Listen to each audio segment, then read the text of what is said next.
이옥희 권사님이 기도해 주셨는데, 이 시간 전하는 자나 듣는 자나 복된 시간 되길 원합니다.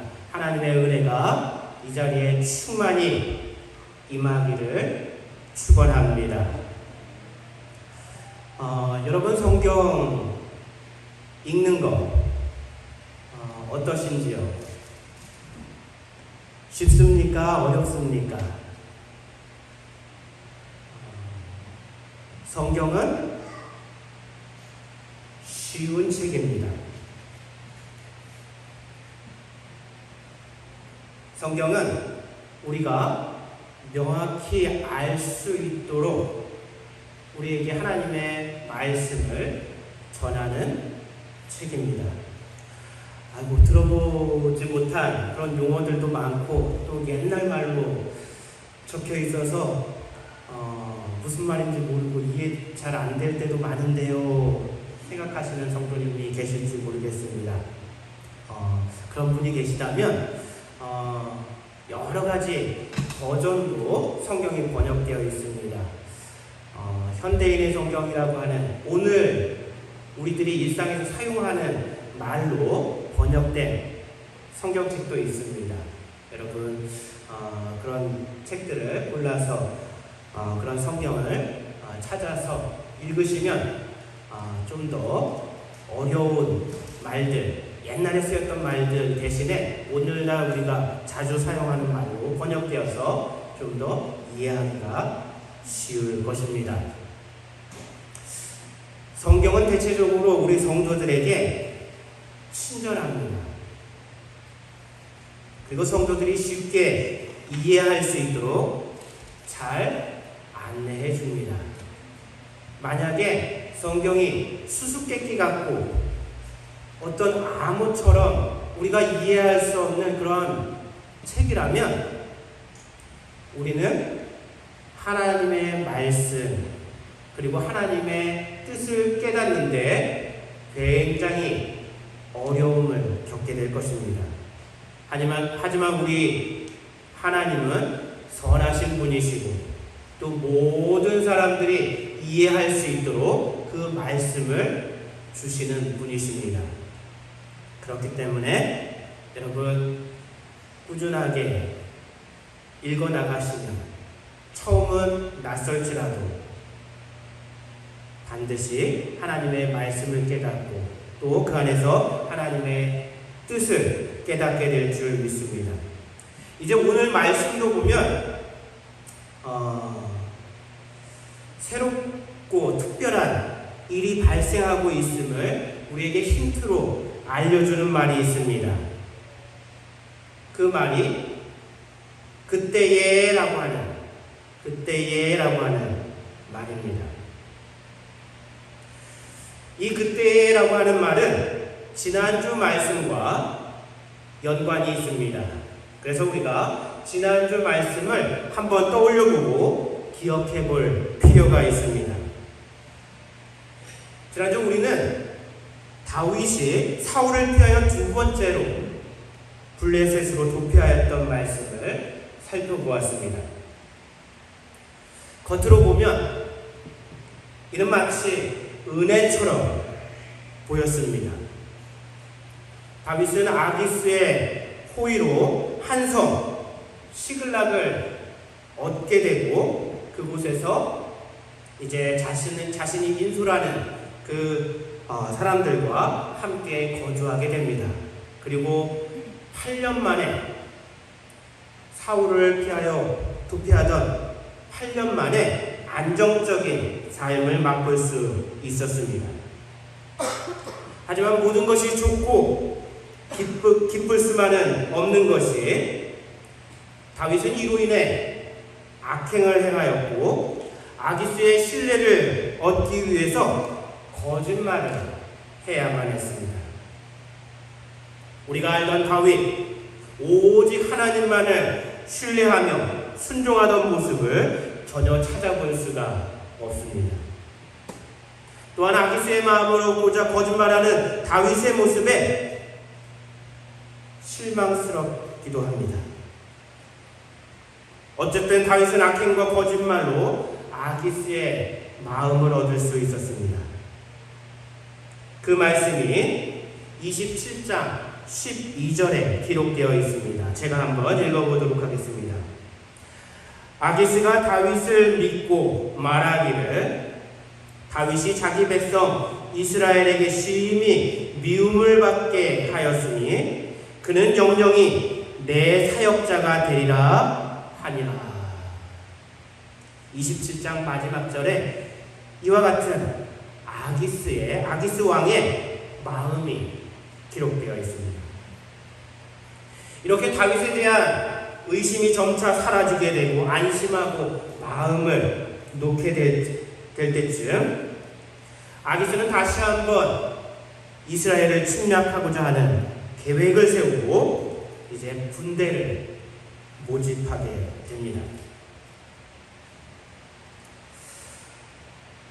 이스라엘과 블레셋 이들의 관계를 보면 이스라엘이 가나안 땅에 정착하고 이제 사사 시대를 지내는 동안 여러 차례 전쟁을 하였습니다.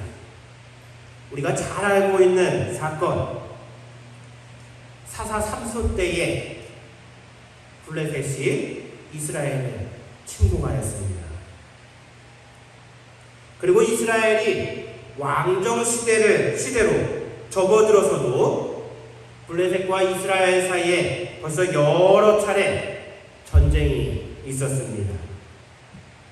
그 가운데 하나가 골리앗이라고 하는 장수를 앞세워 이스라엘을 공격한 전쟁이었습니다. 거구의 골리앗 앞에 싸워보려고 하는 이스라엘 장수가 한 명도 없었습니다. 이제 승리를 거의 확실하고 있을 때에 다윗이라고 하는 소년이 나오게 됩니다. 그리고 물맷돌로 골리앗을 쓰러뜨렸습니다. 블레셋으로서는 꿈에도 생각하지 못한 정말 어처구니 없는 전쟁에서의 패배였습니다. 블레셋은 우수한 전력에도 불구하고 번번이 이스라엘에게 패하였습니다. 왜일까요? 그것은 하나님께서 이스라엘을 지켜 보호해 주셨기 때문입니다. 하나님께서 이스라엘을 보호해 주심으로 이스라엘은 블레셋을 무찌르고 전쟁에서 승리할 수 있었습니다. 아기스는 다시 한번 이스라엘을 공격할 수 있는 좋은 기회라고 생각하였습니다. 왜냐하면 옛날 골리앗을 이긴 그리고 그 명성으로 블레셋이 두려워하던 다윗이 자신의 손안에 있었기 때문입니다. 다윗이 자신의 사람이 되었기 때문입니다. 그리고 다윗이 정말 믿을 만한 자신의 사람이 되었는지를 테스트할 수 있는 좋은 기회이기도 하였습니다. 그래서 군대를 일으키고 전쟁을 준비하였습니다. 그리고 다윗에게 이 전쟁에 함께 나가 싸우자고 요구하였습니다. 이로 인해 위기 앞에 놓이게 된 이들이 있습니다. 우리는 그들을 오늘 본문 속에서 찾아볼 수 있습니다. 먼저 다윗이 위기 가운데 놓이게 되었습니다. 아기스 왕이 다윗에게 전쟁에 참여할 것을 제안하였습니다. 아기스 왕의 호의로 블레셋의 한 성에서 살고 있는 다윗으로서는 거절할 수 없는 요구였습니다.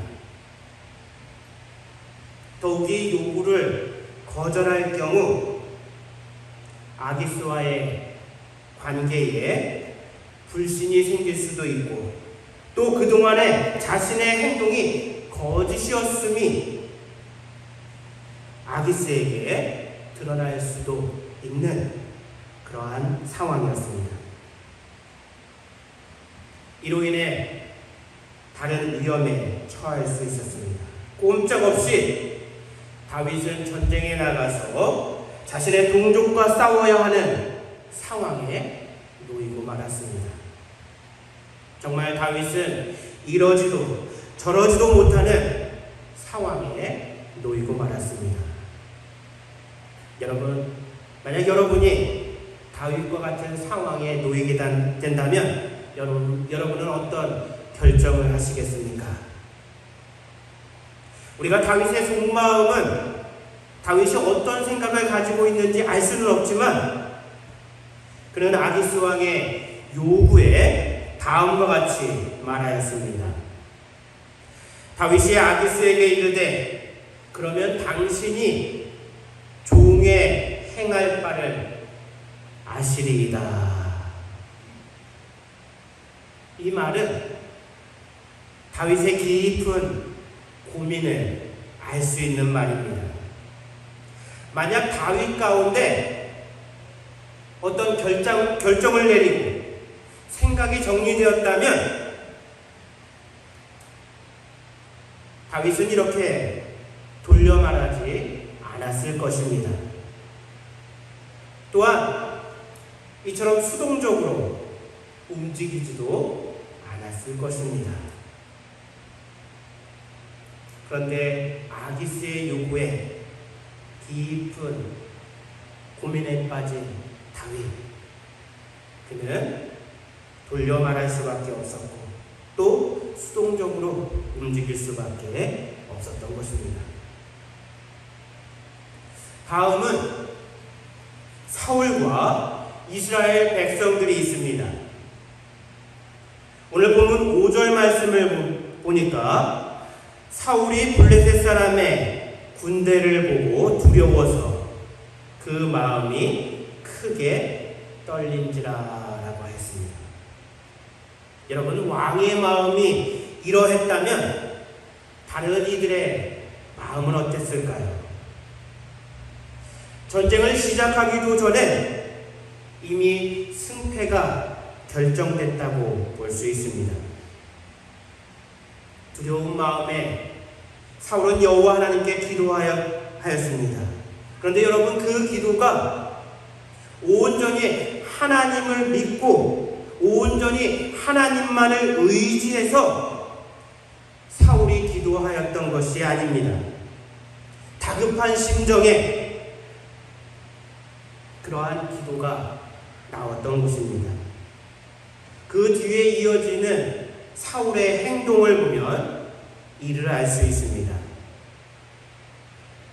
이제 하나님께서 사울이 기도하였지만 꿈에도 또 여러 가지 방법에 있어서도 사울에게 응답지 않았습니다. 그러자 사울은 신접한 여인을 찾으라고 신하들에게 명령하였던 것을 볼 수 있습니다.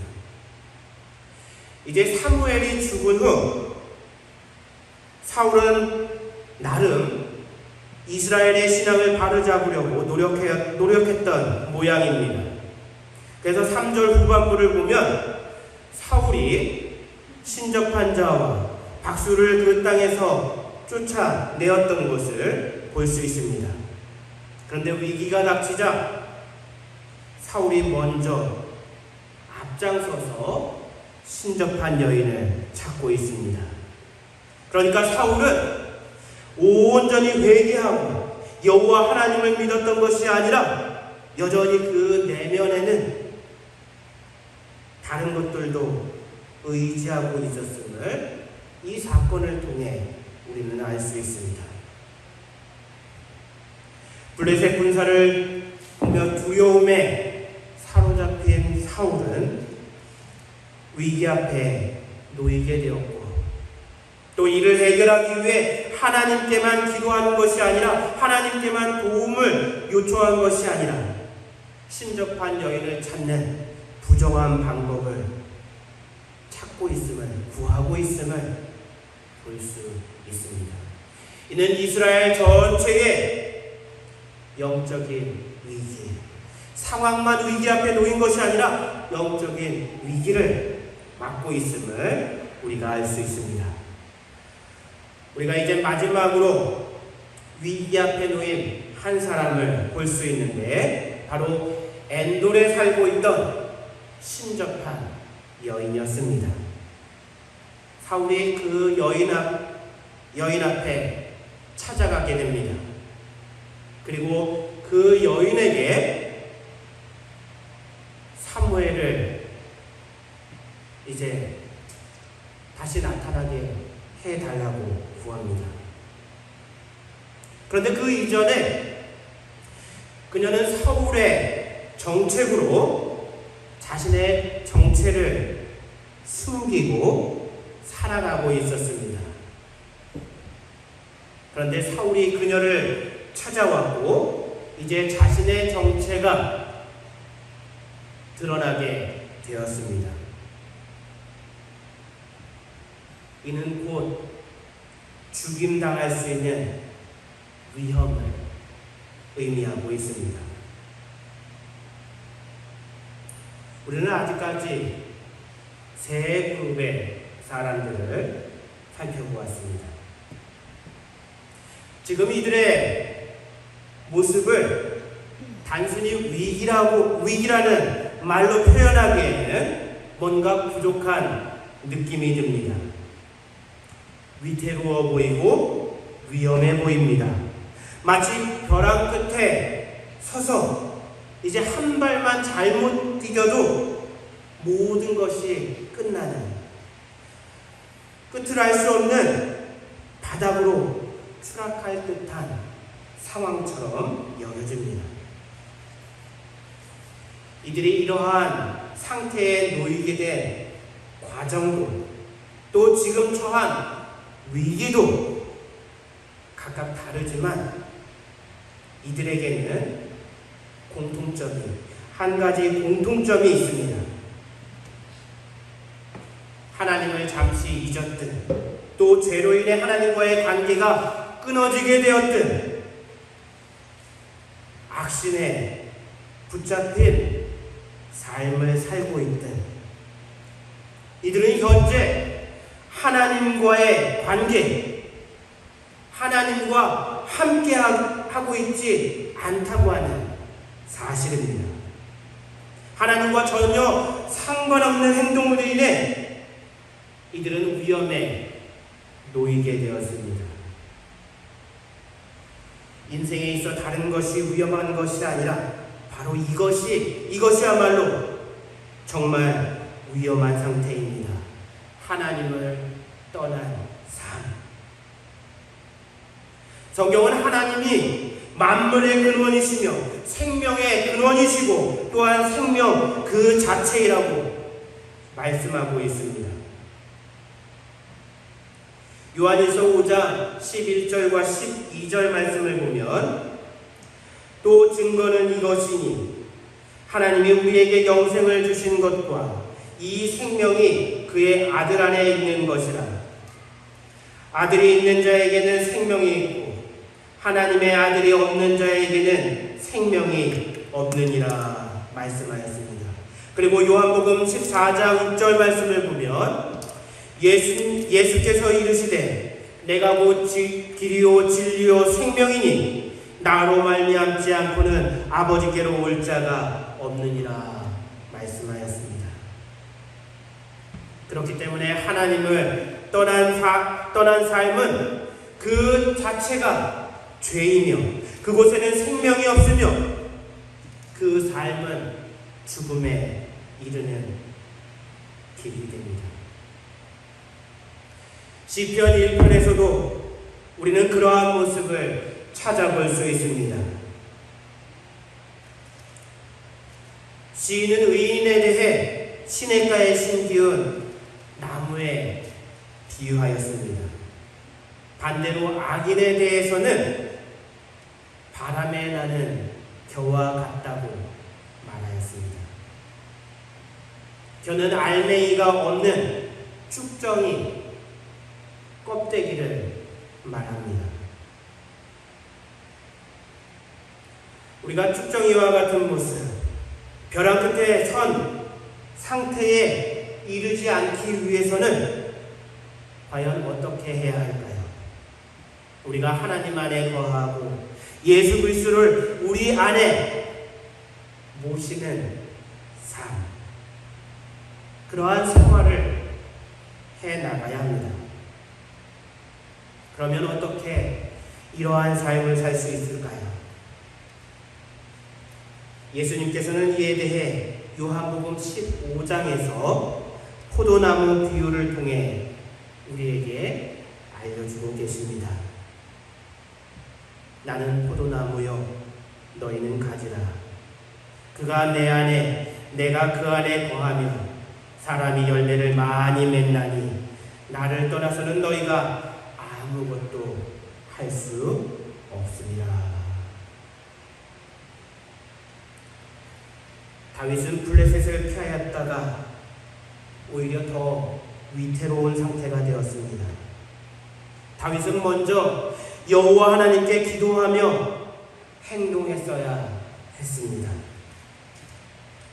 다윗이 피할 곳은 블레셋이 아닌 하나님이었습니다.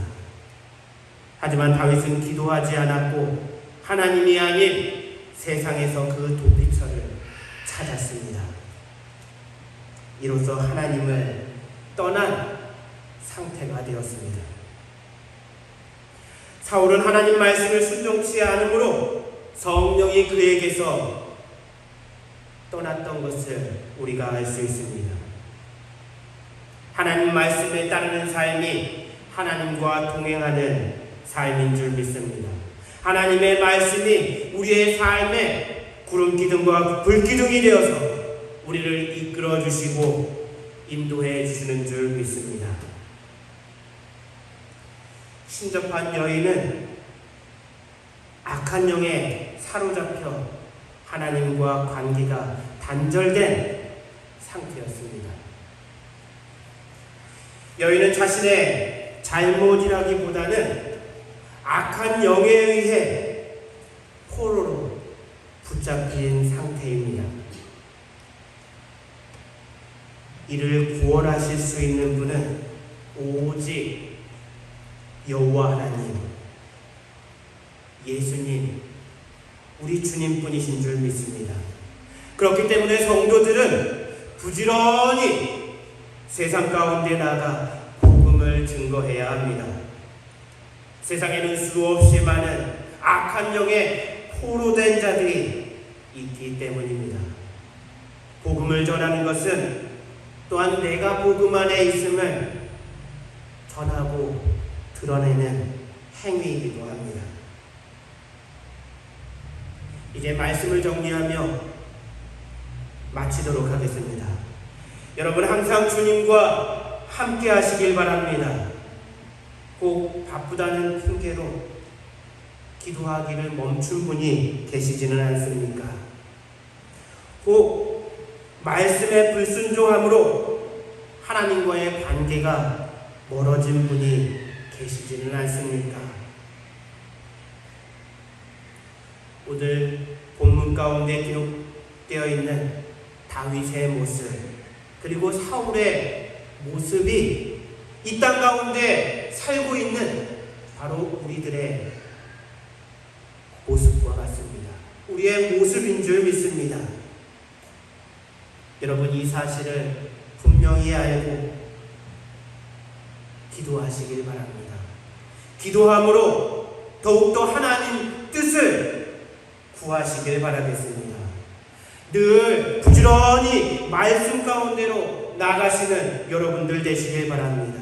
주님의 말씀을 통해 주님의 뜻을 알고 그 뜻 가운데 살아가는 우리 성도님들 되시길 축원합니다. 그래서 우리 주님과의 관계가 회복되고 주님께로 나와 주님으로 우리의 삶을 채우는 우리 교회가 되어야 될 줄 믿습니다. 그리고 부지런히 복음을 증거하시길 바랍니다. 세상 영에 사로잡힌 많은 심령들이 죄악의 사슬 아래서 신음하며 울부짖고 있음을 우리가 알아야 합니다. 우리 주님 안에 생명이 있습니다. 우리 주님과 동행하는 삶이 안전합니다. 세상에서 여러 가지 위험과 어려움을 겪을 수 있습니다. 그럴 때에 당황치 마시고 다른 방법 찾지 마시고 주님께 무릎 꿇어 기도하는 우리 성도님들 되시길 바랍니다. 더욱 주님 말씀을 삶에 실천하시기 바랍니다. 우리 주님께서 분명히 우리 삶을 지켜주시고 영생으로 인도해 주실 줄 믿습니다. 다 함께 기도하겠습니다.